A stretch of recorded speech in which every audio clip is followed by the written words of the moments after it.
ಸೋರಿಕೆ ಖಂಡಿಸಿ ಆಳಂದದಲ್ಲಿ ಬೃಹತ್ ಕ್ಯಾಂಡಲ್ ಮಾರ್ಚ್.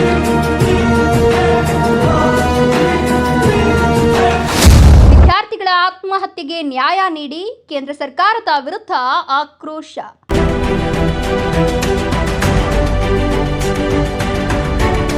ನೀಟ್ ಪ್ರಶ್ನೆ ಪತ್ರಿಕೆ ಸೋರಿಕೆ, ವಿದ್ಯಾರ್ಥಿಗಳ ಆತ್ಮಹತ್ಯೆ ಹಾಗೂ ದೆಹಲಿಯ ಜಂತರ್ ಮಂತರ್ನಲ್ಲಿ ಪ್ರತಿಭಟನಾ ನಿರತ ವಿದ್ಯಾರ್ಥಿಗಳ ಮೇಲೆ ನಡೆದ ಲಾಠಿ ಚಾರ್ಜ್ ಖಂಡಿಸಿ ಆಳಂದ ಪಟ್ಟಣದಲ್ಲಿ ಸಮಾನ ಮನಸ್ಕರ ಯುವಜನ ವೇದಿಕೆ ವತಿಯಿಂದ ಪ್ರಬುದ್ಧ ಆರ್.ಕೆ. ಪಾಟೀಲ್ ನೇತೃತ್ವದಲ್ಲಿ ಬೃಹತ್ ಕ್ಯಾಂಡಲ್ ಮಾರ್ಚ್ ನಡೆಸಲಾಯಿತು. ಪ್ರತಿಭಟನೆಯಲ್ಲಿ ಭಾಗವಹಿಸಿದ ವಿದ್ಯಾರ್ಥಿಗಳು, ಯುವಕರು ಹಾಗೂ ಸಾರ್ವಜನಿಕರು ನೀಟ್ ಪ್ರಶ್ನೆ ಪತ್ರಿಕೆ ಸೋರಿಕೆ ಪ್ರಕರಣದ ಸಮಗ್ರ ತನಿಖೆ ನಡೆಸಿ ತಪ್ಪಿತಸ್ಥರ ವಿರುದ್ಧ ಕಠಿಣ ಕ್ರಮ ಕೈಗೊಳ್ಳಬೇಕು ಹಾಗೂ ಶಿಕ್ಷಣ ವ್ಯವಸ್ಥೆಯಲ್ಲಿ ಪಾರದರ್ಶಕತೆ ಕಾಪಾಡಬೇಕು ಅಂತ ಆಗ್ರಹಿಸಿದರು. ಜೊತೆಗೆ ಜಂತರ್ ಮಂತರ್ನಲ್ಲಿ ವಿದ್ಯಾರ್ಥಿಗಳ ಮೇಲೆ ನಡೆದ ಲಾಠಿ ಚಾರ್ಜ್ ಅನ್ನು ಖಂಡಿಸಿ ನ್ಯಾಯಸಮ್ಮತ ಹೋರಾಟಕ್ಕೆ ಬೆಂಬಲ ವ್ಯಕ್ತಪಡಿಸಿದರು. ಇಷ್ಟೊಂದು ಯುವಕರು ಸೇರಿ ಈ ಅರ್ಪಿಸ್ತೀವಿ. ಈ ಪ್ರತಿಭಟನೆ ಬಂದಿದ್ದಕ್ಕೆ ನಿಮಗೆಲ್ರಿಗೂ ಗೊತ್ತಿದ್ದಂಗೆ ಸೋನಂ ಸರ್ ಅವರು 25 ದಿನದಿಂದ ಉಪವಾಸ ಆಗಿದ್ದಾರೆ. ಅವ್ರೇನು ನೀಟ್ ಪರೀಕ್ಷೆ ಬರ್ಲಿಕ್ಕೆ ಹೋಗಿಲ್ಲ, ಅವ್ರೇನು ಯುವಕರಿಲ್ಲ. ಆದ್ರೆ ನಮ್ಮಂತ ಯುವಕರಿಗೆ ಈ ದೇಶದಲ್ಲಿ ನ್ಯಾಯ ಸಿಗ್ತಿಲ್ಲ ಅಂತಂದು 25 ದಿವಸ ಅವರು ಪ್ರತಿಭಟನೆ ಮಾಡಿದಾರಲ್ಲ, ಅದಕ್ಕಾಗಿ ಅವರ ಬೆಂಬಲಿಗಾಗಿ ನಾವು ಎಲ್ಲ ನಿಂತಿದ್ದೀವಿ.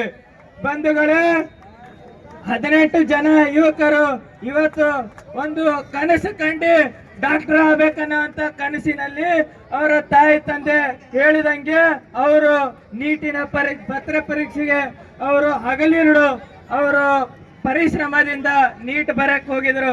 ಆದರೆ ಇದು ಒಂದು ಹೋರಾಟ ಅಲ್ಲ, ಇದು ಒಂದು ನೋವಿನ ದುಃಖತಿಗೆ ನಾವು ಇಲ್ಲೆಲ್ಲರೂ ನಿಂತಿದ್ದೀವಿ. ಬಂಧುಗಳೇ, ಇವತ್ತು ಆ 18 ಮಕ್ಕಳ ಒಂದು ಭವಿಷ್ಯವನ್ನು ಹಾಳು ಮಾಡಿದ ಈ ಕೇಂದ್ರ ಸರ್ಕಾರ ಹಾಗೂ ಈ ಅಧಿಕಾರಿಗಳು ಇವತ್ತು ಗಾಂಧೀಜಿ ಅವರು ಒಂದು ಮಾತು ಹೇಳ್ತಾರೆ, ಹರಿದಿದ ಬಟ್ಟೆ ಹಾಕೊಂಡ್ರೆ ಪರವಾಗಿಲ್ಲ, ಕೈಯಲ್ಲಿ ಒಂದು ಪುಸ್ತಕ ಇರಲೇಬೇಕು ಅಂತ.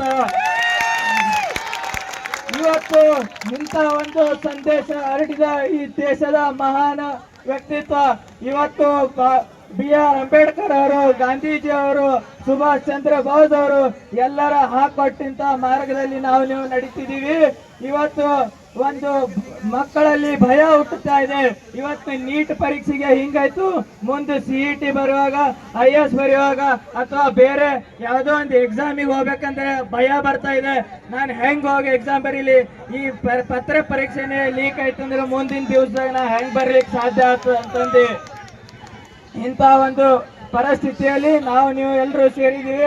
ಮುಂದಿನ ದಿವಸದಲ್ಲಿ ಇನ್ನು ಏನಾದರೂ ಯುವಕರ ಮೇಲೆ ದೌರ್ಜನ್ಯ ಆಯ್ತಂದ್ರೆ ಆಳಂದಿನ ಯುವಕರು ನಾವು ಡೆಲ್ಲಿಗೆ ಬರ್ತೀವಿ ಅನ್ನೋಂತ ನಿಮ್ಮೆಲ್ಲರೇ ಮತ್ತೊಮ್ಮೆ ಎಷ್ಟು ದೊಡ್ಡ ಸಂಖ್ಯೆಯಲ್ಲಿ ನಡೆದಿದ್ದಕ್ಕೆ ತಮ್ಮೆಲ್ಲರಿಗೂ ಧನ್ಯವಾದ ಹೇಳಿ